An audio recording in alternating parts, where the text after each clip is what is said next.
B2B sales is getting more complex. I think we can all agree on that. However, there are things you can do to navigate that complexity in a smooth, easier way. And on this episode, my guest, Kevin Sheehan, is going to give you exactly what one of those things or several of those things are that you should be doing to make sure it's not as complex. And I think you're going to really love it. Check it out.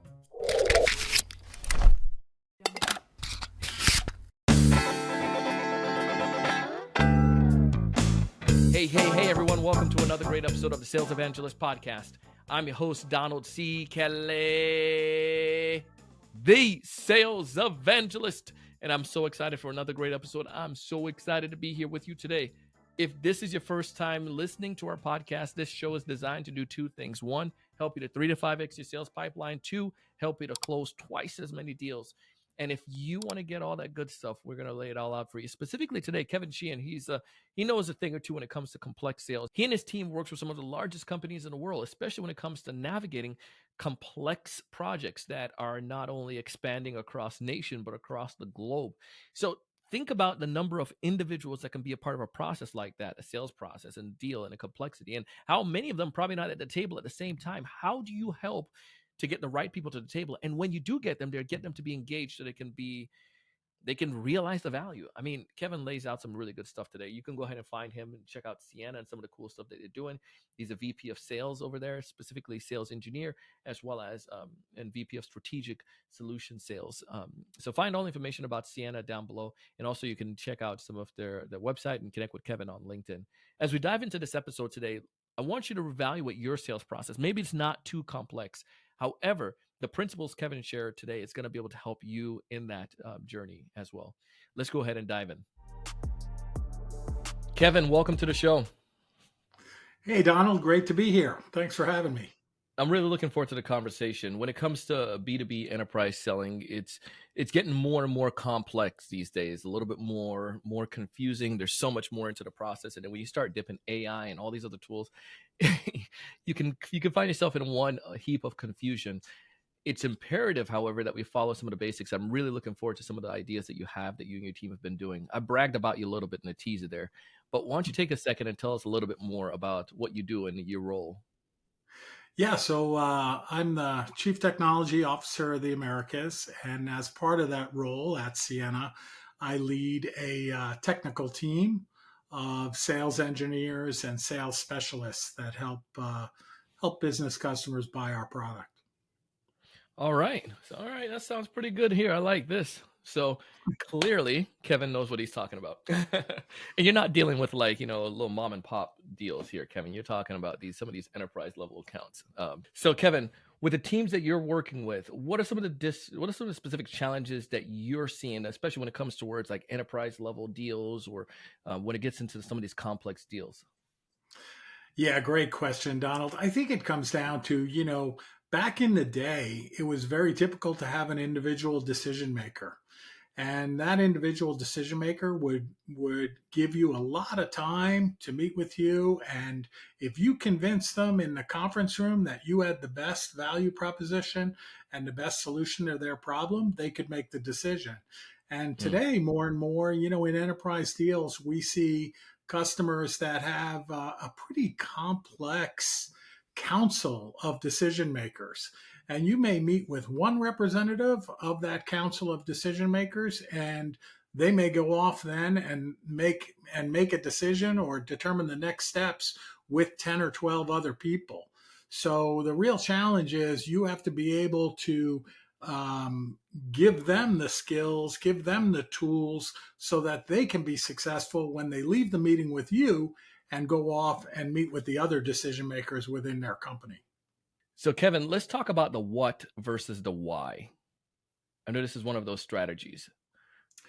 Yeah, so it's funny. We're a company that builds some very sophisticated technical solutions, and as a result, our DNA is generally and historically one that promotes talking about what we have.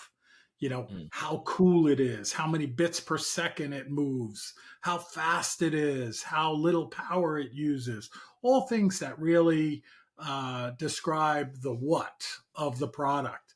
And, when you had that single decision maker, that worked out pretty well because they may already know what the why is behind their business problem. So then they're very interested automatically in the what. So we have a good match between a what sales force and a what buyer. But when you go to these decision making committees, there's always others that are on the committee, but not necessarily in the room with you, that are very interested in the why. Why should we make this change? Why is it important to, have a more power efficient footprint? Why is that more important to our business? Give us some real examples. Why is it important to the business case? Why is it important to move more bandwidth a greater distance on a single fiber pair, for example, in Sienna's business? Not just that we can. How does that affect your business? And so we've really started to teach our sales force a great deal to place as much emphasis, if not more emphasis, on the why behind a new product offering, a new service offering, etc. Not so much what it is. So it's like if we make a good, strong argument on why this service offering, this product is important, it's very natural to fill in behind the why with some of the details of the what related to the product or service. Do you find that makes it more memorable for the individual, the buyer? 100%. 100%. And that memorable factor, Donald, is critical to the equation because, again, if I'm meeting with you one on one in a meeting like this, and you have to go back to the committee, it's not enough for me to go through some, very elegant PowerPoint slides that I have practiced for hours and hours on presenting, because you're likely not going to be able to go off and present those slides the same way I did, regardless of your talents, regardless of your capabilities. You just visited with me. You don't live with the technology like I do. So what we've really tried to do is come up with some really simple and memorable and repeatable examples for the person you're meeting with to be able to convey the enthusiasm they had while they were sitting with us to their peers when they're back making the decision as to why they should go with, in my case, a Sienna solution. They could say, well, wait, let me draw you this diagram. And they come up with this we have presented by drawing a very simple diagram to them so it's more memorable. And then they can recreate and draw that same compelling diagram on the whiteboard when they're with the rest of the folks on the decision-making committee. One of the cool things too, that I like with the whole drawing thing is that it's you're using more of your senses. They're not only hearing, but they're seeing you. And it's like and if it's an easy picture or design or diagram, it's like, holy crap, I can do that too. Yeah, well, and people tend to lean in and really pay Hmm. attention when you start drawing because they have no idea what you're drawing. I mean, one of my mentors, I'll tell you a tiny funny story here, Donald. One of my mentors early on in my career, when I was presenting something very technical to a customer for the first time, with my 50 favorite PowerPoint slides, he said to me, "How do you think it went?" And I said, "I thought it was great." And he said, "I think it was dogs watching television. Like they had no idea what you were saying." So I often think about that. Is this something where people could really reconvey what we're saying, or are they thinking about something else because our PowerPoint slides are not that compelling, So or permission to repeatable? borrow that story. Oh, 100%. Yeah, I didn't invent that one. It's a good one. So, so if I'm focusing on the why versus the what, and then now helping, because I think that goes into the second point of that repeatable, create something easily repeatable internally that they can take. Besides drawing, is there anything else that I can do to help them have something that they can easily repeat internally in the organization? Yeah, I mean, you can leave them some very simple diagrams, ideally things that you could put in an email message that don't have to be attached to the email message because, we're all the same, right? We get too much email every day. And oftentimes we don't have time to open up attachments if we have time to open up the email. So if we open up the email, we want that diagram or whatever it is to be there front and center. And then also, just going one step further, a lot of these B2B sales, not only the complexity of not having an individual decision maker anymore, the deals themselves or the solutions themselves are more complex. Mm. So they're harder to understand and harder to build, for example, a business case around. So, we've been going in a direction more and more lately for these complex solutions.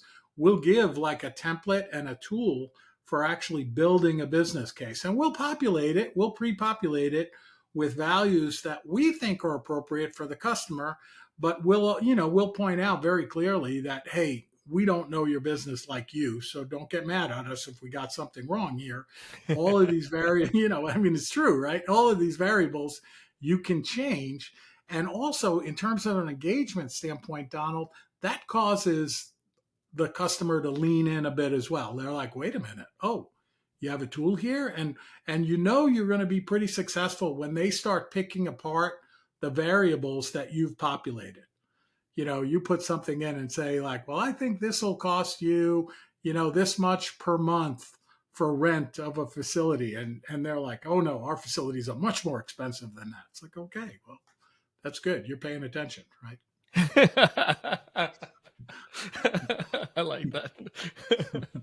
Uh, um, so with this again, how do you convey this though to the sales rep and get your sales rep to adopt this? Because all this stuff, so far sounds great. But how do you help them manage that they adopt this? And is there an easy way you've seen that your team have been able to do so? Yeah, so I mean, nothing's easy, right, Donald? Like in terms of changing behavior, it's not an easy journey. What we've done is we focused on active learning. So we'll take an example and we'll teach it to a group, and then we'll have the group teach it back or play it back in around the context of whatever problem they're trying to solve for their customers, and play it back to the larger group. So, not a basic role playing, but much more Mhm. active in terms of this is a real problem that I'm working on as an account team and solving for our customer. Let me try to use those tools that you just taught us actively here in front of you to solve this problem for the customer. And then we coach them real time. So much more around active learning rather than the traditional, log in, do your 45 minutes of training in a passive way. This requires a lot more active learning and giving them the real examples and then showing them the research, right? This isn't Kevin Sheehan's opinion. There's research that shows like if you hand draw a diagram, the customer is much more likely to understand what you're doing than if you show them a PowerPoint slide or if I just tell you verbally. Yeah. So, they're believers in the research. And of course, great salespeople want to sell more stuff. So they're going to lean in whenever you try to teach them anything that's proven to help people sell more stuff or retire their quota more quickly. Shoot, if you have a way to get me more money, man, I'll be your best friend. You're listening. Shoot, I'm write it down. I'm gonna do a research paper. I'll put everything back you need. My dissertation. Per Kevin, how Awesome. to make dollars. um, so Kevin, it goes into the next part. Help the third part to this idea one that you had shared with me was helping them to provide a business case. Um, and we kind of hit on the spreadsheets before, but business cases before we dive into that, what is not a business case? Not what is not a business case? Because I think I find people get mixed up on this a lot. Oh, what is not a business case? I mean, I think, laying out, it starts with laying out some of the variables that might be associated with the decision. And, Yeah. what we train our folks on, Donald, is that the enemy typically isn't the competition. The enemy is status quo, like doing Amen. nothing. So it's often getting the customer to move, so like I may come and call on you, or my team may come and call on you, and you might sit back and say, well, I have 5 things on my critical to-do list, but your item is number 5, and I typically only get to the top 3. So our role might be in creating a business case really just talking about the problem and some of the financial benefits of moving in this direction so that we can move up your to-do list to be number one or number two from number five or number six, if that makes sense to you. Yeah, it does. The So when it comes to like an ROI, how critical is that component? I think it's definitely part of the business case, but it's dependent on the culture of the company that you're selling to and the type of the solution. If it's a very capital intensive solution and you're selling it to a company that may have a requirement of a 12-month ROI on every capital project, I've certainly seen that. I'm sure you've seen that. Then the Mhm. ROI becomes very, very important.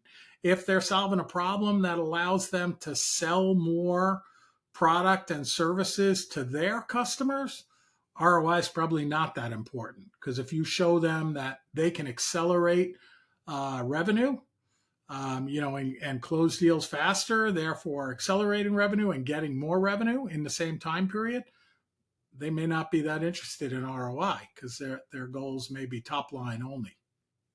Mm. With this, are there any other pitfalls you're seeing right now when it comes to? Well, let's back up.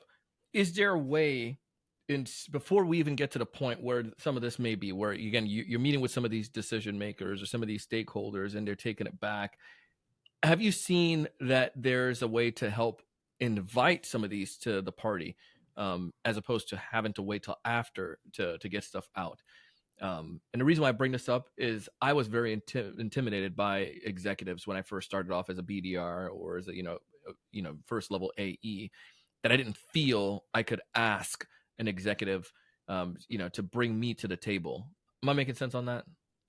You are. So you're saying, what can we do as a seller to get more people to the table or to get Yeah, them to or what you, participate when they're at the table? I'll say both. And I'm Okay. curious what you guys have done, in addition to this stuff, if that's something that you guys have tackled. 100%. Any So, thoughts? I mean, even getting people to participate while they're in the room and at the table, this may sound superficial, but it really works. And that is sitting with them and looking at the problem that they face. So, oftentimes, in classic sales, I would literally sit across from you, or someone like me would sit across from you at the table in your conference room when we're selling something. And my problem would be, whether it was said or unsaid, was that I had this truckload of stuff that I had to sell. That was my problem. And, can you help me with the problem? And I would disguise it as something better than that, but that was literally the problem. Whereas more and Yeah. more today, we try to sit with the customer and look at their problem, literally independent of what we're selling. So once we gain their trust to be invited in and look at the world as they see it, we literally try to sit next to them at the table and look at their problem and win them over, that we are really trying to solve their problem. We may not sell them anything on that front, but we will gain their respect as a trusted advisor, maybe a trusted technical advisor, maybe a trusted financial advisor. And that works tremendously. So that can help bring them in once they're at the table. And then getting them to the table, it's very much about advertising to them ahead of the meeting the knowledge that you're going to provide to them. It's not going to be knowledge about my products per se. Of course, we'll do that because we're good salespeople. But I'm going to advertise it around the problem that I think they're solving. Like, hey, how can we help you bring generative AI into your business model today? And then it's like, people see an invite that says, whoa, how to bring generative AI into our business model today. And all of a sudden that seems very interesting. And that becomes that meeting where they're triple booked on their Outlook calendar. That meeting becomes a priority because it helps them solve a problem that they may be working on for their leadership team. So I like that you're advertising with your invite as opposed to demo with Donald. It's this is the problem that they're seeing. And I like that because, again, go back to my busy meetings. If I'm seeing that, it triggers and it opens this story loop that I need to get close, and it's a priority.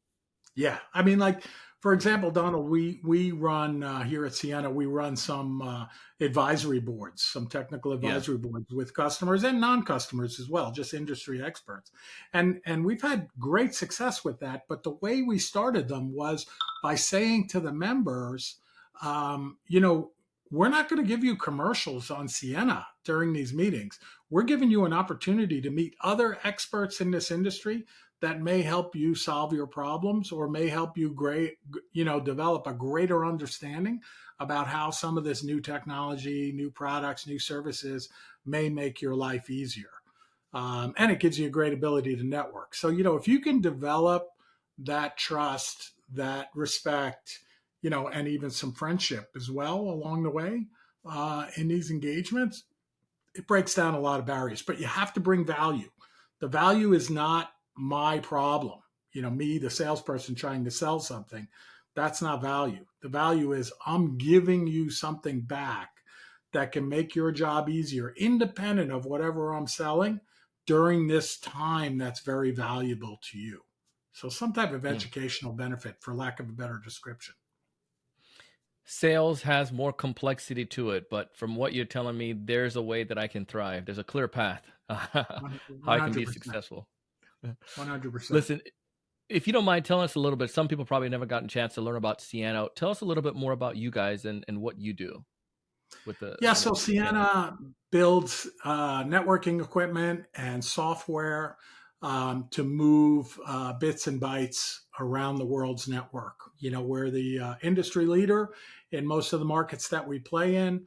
Again, solutions for automation of networks, and then the basic underlay of optical networks that span the world, whether they're going under the ocean or around the city, and then the overlays that actually carry the services as well, like this video conference that we're on, or the cell phone calls that you pick up, or if you buy something online or do a search, etc. So that's what we do. We've been around for about 25 years.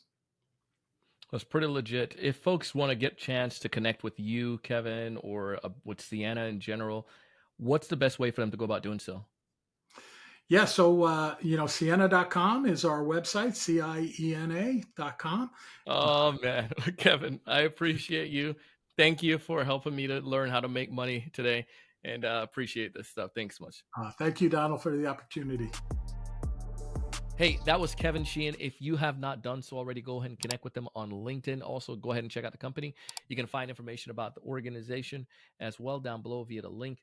Awesome stuff. And if you're looking for a next job or maybe a partnership with this organization, I mean, there you go. You just learned a little bit about them.